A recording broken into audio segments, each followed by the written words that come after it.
Good morning, Ricky. Good morning, America. Good morning to you. It's Monday, a beautiful, beautiful day in the neighborhood. And here's what's happening in celebrity news. Y'all, Beyonce is back in the news. She stays in the news. But people insisting on making Beyonce be pregnant. Now, they still talking about when she appeared at Tyler Perry's opening of his studio the other day, and this gold dress that she was wearing, honey, to me was so fitting, honey. I don't know how you could even fit a baby somewhere up in it, but people still saying, oh, she pregnant, honey. She about 3 or 4 months pregnant, and her face, look at her nose. Her nose looked big and stuff, and she was craving pickles at the party and stuff. I'm like, What's the fascination about Beyonce being pregnant? She got 3 children already as it is, honey. I mean, she got 2 daughters and a son. I mean, that's all you need. She don't need no more babies. But then people say, too, she may be having a baby to keep Jay-Z because, you don't hear much about him and her being together as much or doing much. So, which they were at Tyler Perry's party together.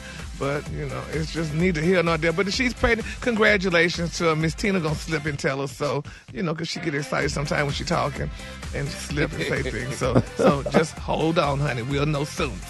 Speaking of pregnancy, y'all, I don't know if it's a congratulations or not, but Public Enemy's rapper Flavor Flav, y'all, he's named in the paternity suit, y'all, by one of his former managers, honey. Now, his former manager said, honey, that, yes, she just had a baby for him. Her name is Kate Gamble. She's of European descent. Flav. Yeah, Flavor Flav. She said, honey, he is the father of her 2-month son.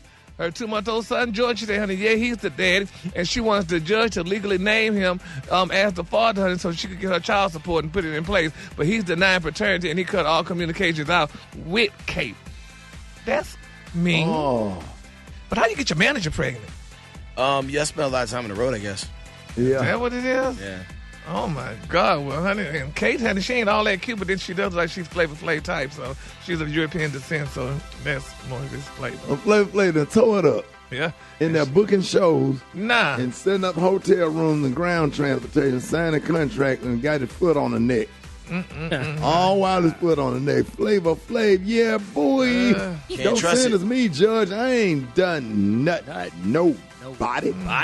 I guess, y'all, but honey, Miss Kate said you done it to me, so we're going to see how that turns out, y'all. All right, moving on. In other celebrity news, y'all. All right, reality star Miss Cyn Santana, y'all, and her baby daddy rapper turned podcaster Joe Budden, they broke up. And she said, y'all, leaving Joe Budden was the best decision she ever made. Wait a minute, Joe Budden and that girl broke up? Yeah. She said she they had the house? Yeah. No, man. Joe Budden let that get away. Trust me, he'll find another. Man, they be letting go some fire. Yeah, she on a recent episode of Brunch with Tiffany Pollard, she asked Cyn Santana, honey, if being on the reality show played a part in her and Joy's decision to break up, she made it very clear it was solely her decision. She said, quote, we didn't decide on nothing. She said, honey, I did what was best for my mental health, for my peace, and for me and my son. She said it was a decision I had to make on my own. This wasn't a unison thing. She said, basically, let's just say, honey, I'm probably the happiest ever been, honey, and that was probably the best decision I ever made in my entire life. The best decision I made, leaving that relationship, unquote. Woo!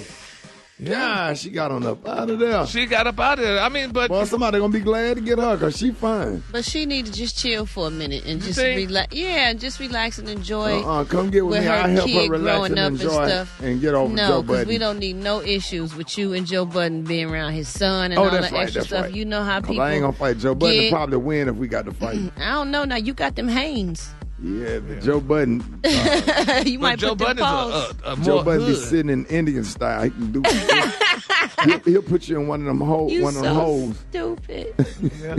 Well, that's bless her. So that's good. And when she's able to say that, sometimes you gotta make decisions that's best for you, Gary. Like if you going through something that's so strenuous or whatever, you don't need to be around that, and your child feel when you ain't right inside, and then it affects the child, so you don't want that. So maybe this was the best decision for her and her child. She said, you know what LeBron do before he shoot the ball? What? Take a step back to create space. Yeah. If you don't create space, you're gonna get your shot blocked. All right now. So sometimes you have to create space where you can see everything, right? And where you can breathe a little bit, and get yourself together. That's real talk. Yeah, it is. Yeah, well, bless her soul. And maybe they might get back together one day later on. But right you now, ever be around somebody that's so chaotic, their cell phone ring, then the cell phone ringing is on loud. The ringer is up, it's ringing every 2 minutes, and they got chaos. They trying to talk to you. They trying to talk. All the notifications on. All the notifications, and they just chaotic as hell. That kind of, you ever be around people like that? That drive me crazy. Yes, it's like turn that mess off for 5 minutes. Walk away from it, sit it down, turn the volume off. My phone don't ring. Y'all ain't ever heard my phone ring. Baby, mine stay on silent too, for real. It don't ever. I'm talking about when I took me a nap last, I be falling asleep on them NFL games because they be boring. But man, when I tell you I be getting some good naps in, and a phone and a text message will wake you up. It will. So why can't you get back when you wake up or when you get through watching your favorite TV show? Everybody act like everybody don't have to talk to you right then when everybody they call. think it's so urgent and important. Right. No, you look at it when you got a chance to look at it. You leave it on silent and you pick it up and look at it when you feel like looking at it, because one lead to another. You read one text message, there's 10 more to read. Right. Then you got to start answering everybody back. Then you got to look at your emails, and then it becomes a whole 2-3 hours before you can sit the phone down. Like, it is serious with that phone. Absolutely. Create space. Yes. Give yourself space. We need to have a whole call. Because sometimes, Brett, you might not hit me back to like 9 hours later. But guess what? I don't take it personal because I get it. I know you get it. I get it. I said, because my phone is, if I'm at home, my phone is plugged on the charger because I'm doing stuff that I need to do at home. Whether that's sitting in my recliner, eating some cereal, playing with my dogs or whatever, that is my personal time. Absolutely. And everybody needs that, man. You get your kids and your mama on a special little ringtone. I get them get you an extra phone if they have an emergency. Yep. You take the other damn phone and put it out. Leave it in the car in the garage like I do.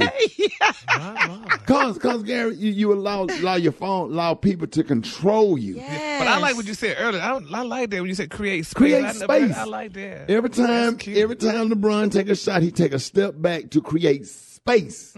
You can't think if you don't have space and time to yourself, to gather your thoughts, together a plan, and people just running. Everybody needs something. Gary. Everybody needs to talk to you. I need to talk to you. But is it textable? Text me. That's Gary when he had company and stuff. He'd be trying to please his company and run around and make everybody happy. Poor thing, he be tired, okay? He be tired. He don't be feeling well, but he getting up, running here, running there, running here, running there. Well, when you say please his company, what do you mean? No, make sure they, oh my God, make sure they get everywhere they need to go. Make sure they have everything they want to eat. Make sure he just takes care of them, but he be tired himself. Like, create some space, Gary. Say no sometimes. Let me tell you something. Provi, my stylist, Provi. Provi and her mother, they came and stayed with me this weekend, but they was coming to go to a play. She know what time it is. The front door is open. You know where the guest room is. I'm going down to the basement. I saw her 2 times the whole time. Her and her mother stayed here, and it was awesome. It ain't personal. She stayed, and I said, "You don't have to stay in a hotel room. I got a guest room, but that don't mean I got to entertain them the whole time that they're here." Well, that's she came my problem. in and she walked right out that door and went to that place. She texted me. She said, "Hey, unlock the door. We back." I unlocked the door. And they came in and they went upstairs and went to bed, and I went to my bedroom and went to bed. And that was it. I got up and went to church and left them in the house. I said, you got to learn how to. I know that. And see, everybody ain't like Provi though. She know how to give you your space. Like when people come in, sometimes they so excited about your life and want to do everything that you do. You know, you got to learn how to tell people. Say, look, you can come, you can stay here, enjoy. Here's a key. Let yourself in and out. I'm finna go in my room and close the door because I'm not feeling well. Or I'm going to go and do what I need to do, and I catch up with you. We'll meet up at dinner or something like that. You give them a little bit of time, but you don't have to give them all your time. But it's like they can't have a good time without you. And I got to learn that part. Honestly, this is and growing up, and we grew up. My people we grew up poor, so to speak. So these people are so excited to, like you just said, be a part of my life. But what you have to I just try to help. You have to lower the expectations. You have to have that conversation. Say, hey, I got cousins that come into town and stuff. Okay, y'all come on. Here's the car. Here, take the extra car, the little Cadillac, drive it, go see who you need to see. Here's how to get in and out of the house so you can make it easy for yourself. Well, I won't have to be bothered with all of your details because I got my own details. Start trying to do everybody else's details mixed with your details, you would go crazy. It would be a long weekend. Train people to go do what they need to do where you can sit down and relax and create space for yourself and have a happy life. And then the next day, you're not irritated. Like, why I'm so irritated? Because you overwhelmed, doing too much. And that's one thing about black folks. We be doing too much, doing the most and doing too much. You know what I'm saying? Less is more. Always remember that. Less is more. And that's what keep you with some keep you with a little bit of sanity and a little bit of peace.